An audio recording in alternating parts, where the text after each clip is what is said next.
Welcome to Chris Parkin Shooting Sports. Today we've got the full review on the FX DRS Classic Synthetic. This is the 177 version and it is the sub 12 foot-pound specific for the UK market. So if you're from the USA and you think, oh, it's low power, it's no good, well, just remember there are different power versions available internationally, and in the UK there will be a firearm version available as well. But for today, I'm actually shooting a 25-metre target with the 177 sub 12 foot-pound rifle, and so far from provisional testing it's doing about 11.2 foot-pounds. So totally legal, and I'm having fun with it. I've put a SAC sound moderator on the front, I'm using sports match rings, and I've got an Element Helix 2-16 scope on top with 50mm front end. It's parallax adjustable, I've got my windage and elevation adjustment, zoom function, everything like that. And here we go, because we've got all sorts of different pellets to shoot. I've got JSB Exact 8.44 grain, JSB Exact 10.34 grains, which are a favourite of mine, JSB Hades, which are also 10.34 grains, and I've got some H&N Spitzkugel, which are a lighter. These are 8.64 grains. And if we get the chance, I've actually got some non-toxic RWS pellets. I'm a little bit cautious using these, and I'll use these last, and I have brought a cleaning rod with me, because sub 12 foot-pounds, non-toxic pellets like these I have had stick in the barrel before now, so it's a bit of a problem. Loading the magazine, we just rotate the collar there, take the lid off, and then after opening the tin of pellets, we'll do the 10.34s first, because I've got the chronograph set up for those.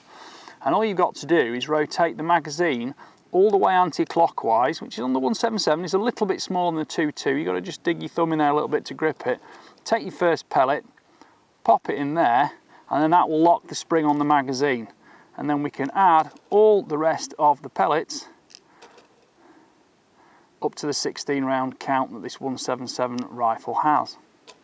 Now, it's not too breezy today. I'm shooting 25 metres. I've got the wind flag out. I'm just watching it bobbing left and right a little bit. But you know, this is the real world. I think this is more of a hunting rifle from FX, and I actually quite like it for that perspective. My first look on it so far, which I did on the preview video, I like it a lot. I like the handling of it. I like the fact it's fully ambidextrous. It's got decent length to pull. Overall, it's a short length. Again, it's screw cut at the front, so I put a SAC moderator on it.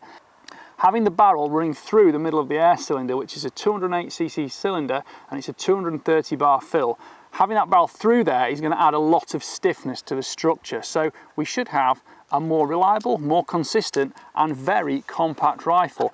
And I've got to say, I do like the looks of it, because it's sleek, it's streamlined, and I think it handles really nicely. And so far, I've not done much more than just take a few provisional shots to it to get a sort of temporary zero. Fact is to note, it's quite a long magazine system, so you can fit larger slugs in it. I'm not going to shoot slugs on this with it being sub 12 foot-pounds, because in the past I just find they don't work. You do need reasonably tall scope mounts on it, because it's a low profile action with a sort of a large profile barrel cylinder type arrangement, and of course you've still got to get the magazine underneath the scope. The comb is a really nice shape. It's tall, it's slender, it's Monte Carlo, it's ambidextrous, but you'll find that it is actually very tall, so you get a really good cheek weld, and because you'll control that probably with your scope mounts, but you can't go too low anyway because you've got to fit the magazine in. So let's take a few shots.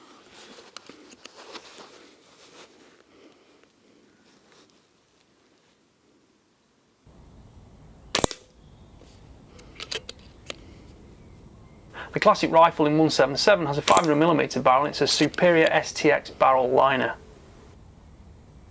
Magazine capacity in the 177 is 16 shots.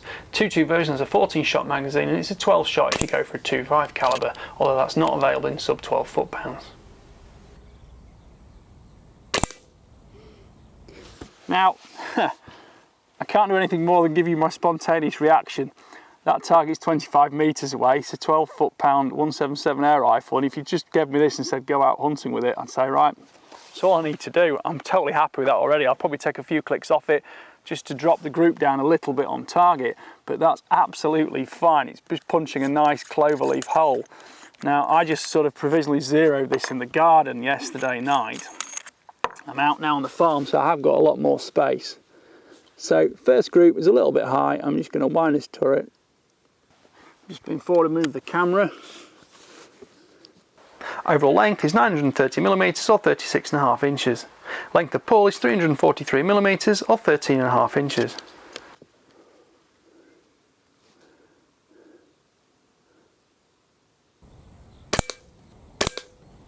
Now that did throw me a big fly, that shot.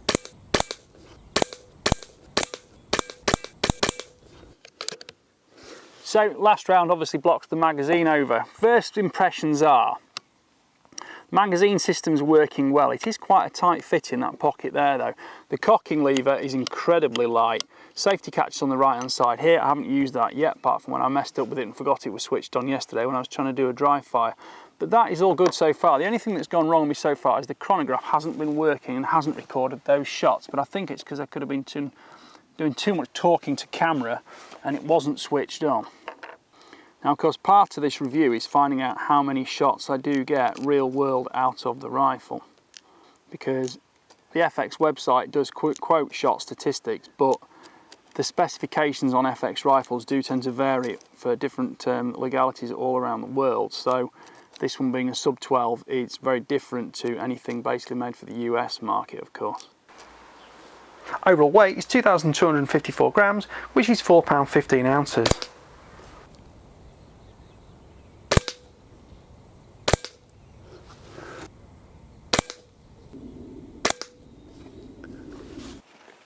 Right, I don't think it liked the Hades quite as much. The next one we're going to try is the 8.44 grain. These are the JSB Exact Diablos.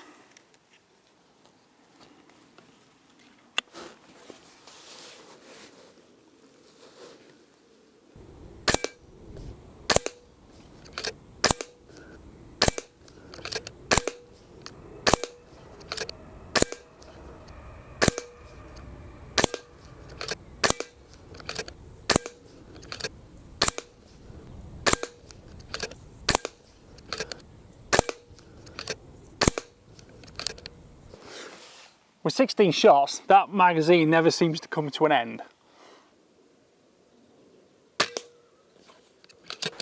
Trigger on this rifle weighed 376 grams, which is 13 ounces.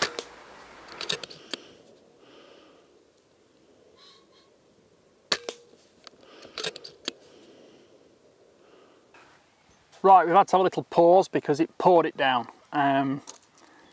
I was just getting the impression on the last group there was a little bit of valve bounce going on, so I haven't gone through the whole cycle with the gun yet to see how many shots I'm getting, but at that stage it had 5 magazines worth, and on the chronograph it's down to 10.4 foot-pounds, 737 feet per second. So I've just given it a refill and I'm going to shoot another group with it now. And that feels a lot crisper and snappier again.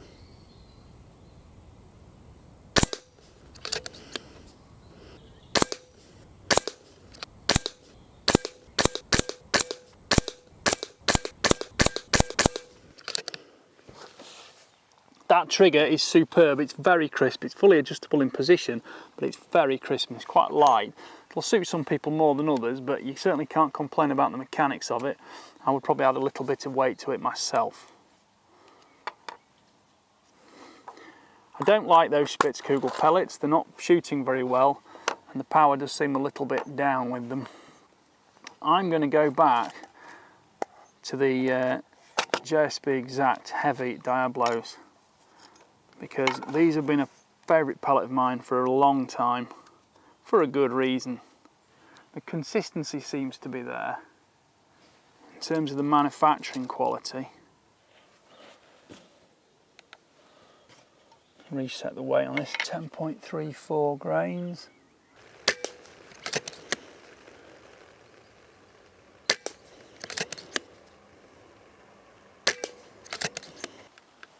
That's just a better pellet for this rifle. Extreme spreads, 12 feet per second over 14 shots. Energy level is 11.1 foot-pounds, 696 feet per second. And this is with the JSB Exact Heavy Diablo 10.34 grain.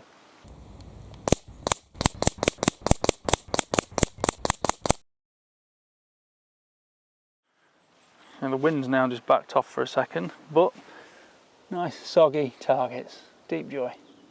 What a surprise, it's raining again!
Obviously, don't double cock the rifle because you'll put 2 pellets in the barrel, but you can release the pressure from the firing mechanism by holding the handle back, squeezing the trigger and letting it down slowly, and then of course it's totally neutral. The safety catch is quiet, you can just feel the little detent, but if your thumb's on top of it like that, it's very convenient and easy to use, and of course that dulls any sound it produces.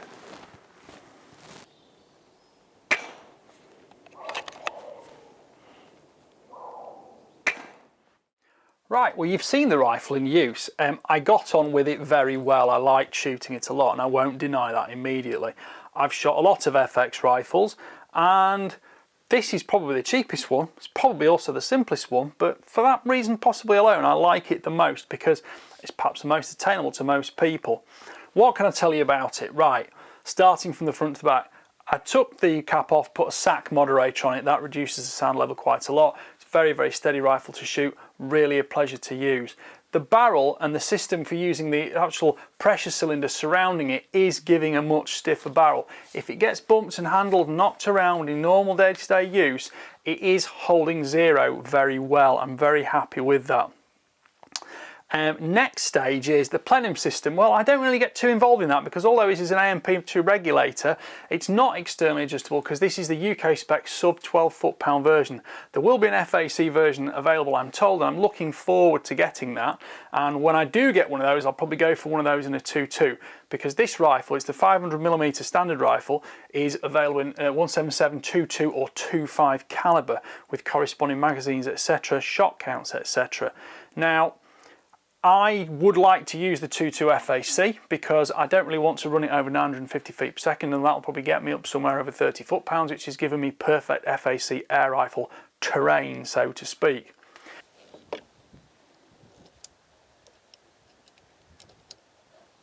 Filling up with a pin adapter I like a lot because it's not kind of any external sort of valve sticking out, the Foster connection sticking out. Clip straight into your Foster connector, go straight in the gun, fill up 230 bars, and that works really nicely. It's compact and it's usable. Now, in terms of the shot count on this rifle, I ran 3 main pellet types through it, and we've got them here. We've got JSB Exact 8.44 grain, we've got the heavy 10.34 grain, we've got the Hades 10.34 grain as well, and we're getting 16 shots per magazine fill.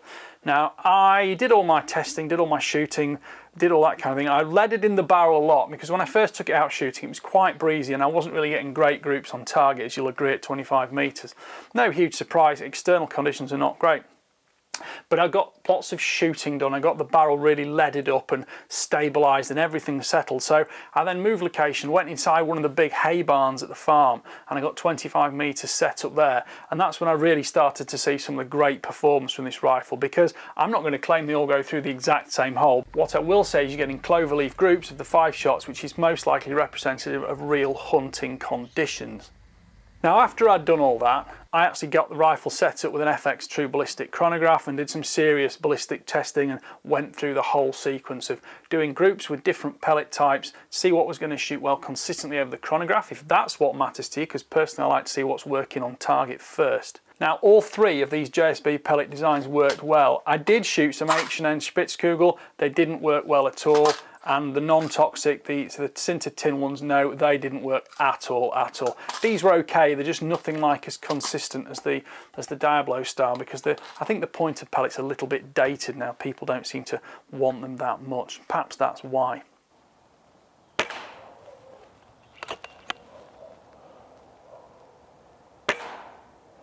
Now, when I did get down to the chronographing, I basically chose the 10.34 grain pellet because that seems to get the most out of the rifle.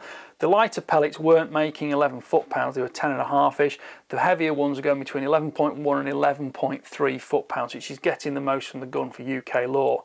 I basically then did the long-term chronograph testing with the Hades, just because I just found them easy to use, easy to load into the magazine, because with it being a 177, the magazine is quite small and you do need to just be a little bit careful making sure you're dropping your pellets in. It's a little bit more difficult than a 2.2 or correspondingly a 2.5, but it's doable, and because you just need that little bit of dexterity, pop your first pellet in there and then just go all the way back and it will automatically work. The magazine was 100% reliable. It is actually quite snug to fit into the rifle though, so you do need to just make sure you're pushing it in nice and secure, but it does mean you're not going to drop it out or anything like that. And it did work perfectly every single time the pellets are feeding okay. So I'll just pull that out of there now, and you can see it's just quite stiff. This is a safe dry fire. Although I will say this, if you pull the bolt handle back, pull the trigger, you can then just slowly lower the bolt and you put the gun back to inert. So with those 16 round strings through the magazine, well, I shot 1 mag, 2 mag, 3 mag, 4 mag, 5 mag, 6 mag, 7 mag. On mag number 8, I did actually start to get a slight detection that I could feel a little bit of valve bounce going on inside. The pressure's dropping on that first stage system there. And by, you know, number 9, number 10 was definitely, you could see it dropping off. And the extreme spread went from sort of 7 or 8 feet per second on that 16 shot string, way out to about 50 feet per second, because then it suddenly drops off. Because, you know, your pressure gauge on the side is showing you, you're below 100 bar, you really have lost it. But the thing is, at the end of the day, if you're getting, you know, 120, 130 perfect shots out of a hunting air rifle, how many more do you need without being able to go back and refill? Because if you're having that much fun, you'll be happy to refill and shoot some more. It's not like you're getting 5 shots and having to go refill. So either way around, if you're out doing a bit of target shooting, something like that, again, 120, 130 rounds, that's a decent session without having to drag a bottle with you. So I'm really happy with that. Now, in the FAC specification version, you're probably going for the longer 600mm barrel. You've got more air capacity in it because this is just 208 cc's. And that will give you a little bit more of a shot count for the FAC spec rifles, which according to the FX website, which I don't trust completely will stay constant for the UK, running about, will be probably 18 to 20 foot-pounds, which I think makes a really good ratting setup, to be fair. Now, what else can I tell you about this rifle? The trigger is very consistent, it is adjustable as well, and it is quite light. So a lot of people do like light triggers. I probably have it a little bit heavier because it was only about 300 grams, but it's very tactile, 2-stage unit, and you can really put your finger on that and just feel it and then just squeeze for the shot. It's totally crisp.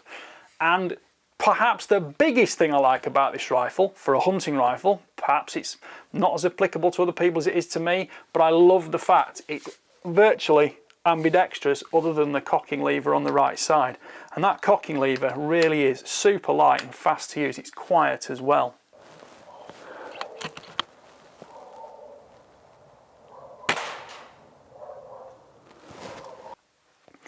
The cheek piece is tall, it's slender, and you do get really good scope alignment with it. Don't go for a super long eye relief scope because it's quite a compact rifle. You might want to go for lay forward mounts if you've got super long eye relief, because I did find myself just a little bit kind of craning back just a little bit to keep my head away from the scope, and that's with it all the way forward. That's 100mm eye relief. Different scopes will suit different people differently, and mounts and different things will overcome that. Because you've got an 11mm dovetail, you can pretty much put whatever you want on there. I used some sports match mounts because that's what I had, and they were tall enough to keep over the top of the magazine and make sure I had enough clearance between the scope bell and the top of the pressure cylinder.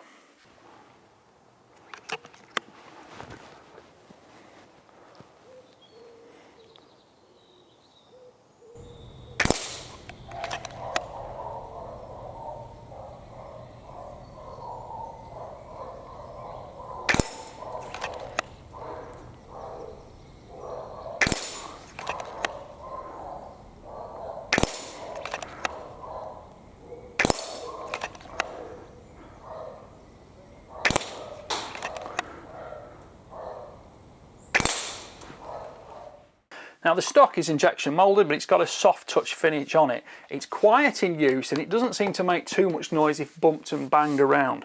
The recoil pad really does fit well into your shoulder and grip in place, and ergonomically I would probably go to say that this is my absolute favourite FX rifle, adjustable or not, because of that lovely slim cheek piece design, excellent natural scope alignment, and the fact it's just so light and handy to use. The rifle itself weighs 2,200 grams, it's less than £5. It is super light, super handy and super usable, and I think it's going to shoot smaller, maybe younger shooters as well, and it gets everybody into the sport having fun.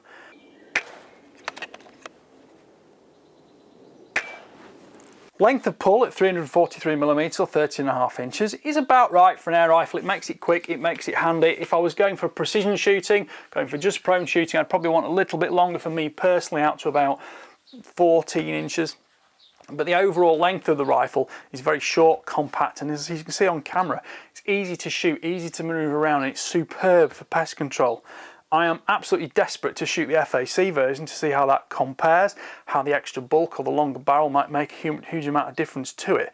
But as far as 12 foot-pound air rifles go, I think this is an awesome piece of kit from FX. I have no real criticism of it at all.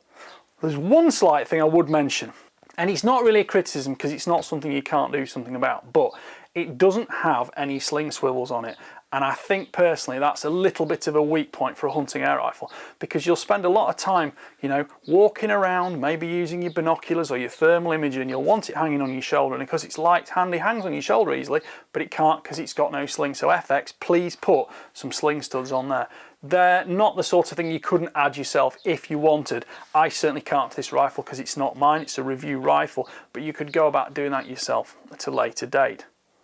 Does it matter that it doesn't have a Picatinny rail? Not at all. Most air guns don't have a Picatinny rail. It's great if you've got one. It's another superb system, but for air rifle levels of recoil and things like that, you don't need one, and of course you've got great linear adjustment on those. The action shape with these sort of machined aluminium facets on it, I quite like as well. It's very compact, and you've got a lovely light, smooth, quiet safety catch too. So I think that pretty much goes as far as saying all I can say about this rifle. All the details are on the FX website to give you the facts and figures, but don't trust them all because some of them will apply to different country specifications. And do bear in mind, if it's a UK rifle sub 12 foot-pounds, you're not going to be talking one of these great fully externally adjustable setups. You have got the plenum on here, so you do get that stage of regulation on it, and it does make it a very consistent rifle. I got 16 shot strings of less than 3 feet per second extreme variation, so I was very happy with that. And you can see from the targets shot on screen, it certainly does print. And if you want to keep shooting it and shooting it and shooting it until you can video a one whole group and tell the world that your rifle does that every time, please feel free. But I give you real world results, and you can tell from my personality, I don't really settle easily with rifles that are hard work to use, because they're hard work to use, hard work to film, hard work to look good on camera. This is one of those rifles where all I had to worry about was the weather, which is good because all it ever does is be windy and rain these days. But using this was absolutely problem free. Filling it's easy, 120, 130 shots between fills was fine. I tended to sort of top it up between every sort of 5 or 6 magazines before I'd done the full chronograph assessment of when it did finally drop off. But that was me just being ultra cautious to start with before I'd done the chronographing. So I'm really happy with that level of shot count from it. I mean, I compare this to a rifle I've owned for 10 years, which is a 177 pre-charged. It's got a 14 shot magazine. It'll do probably 3, maybe 4 magazines. There's a power curve on it, and that rifle is significantly more expensive than this one if you buy it now. And to be quite honest, I could be very tempted to swap, because this does everything you could possibly want from a sub 12 foot-pound hunting air rifle in 177 or 2.2. If you want a 2.5, go for it, but I think I'd stick personally to one of the first 2 calibers unless you're going up into the FAC range. So there you go. There's my facts, figures and overall opinion of this FX DRS Classic Synthetic. Serious thumbs up from me. I like it a lot. I'm going to be putting a night vision scope on this. Pard DS is going on this, because I want to go ratting with it. I know I need to be very precise with the sub 12. I need to make sure I'm going for those headshots, but I think that's going to be really fun. And the thing is, when you've got a rifle that's so dynamic and ergonomic and just a pleasure to use and consistent, I think that's going to be some fun shooting.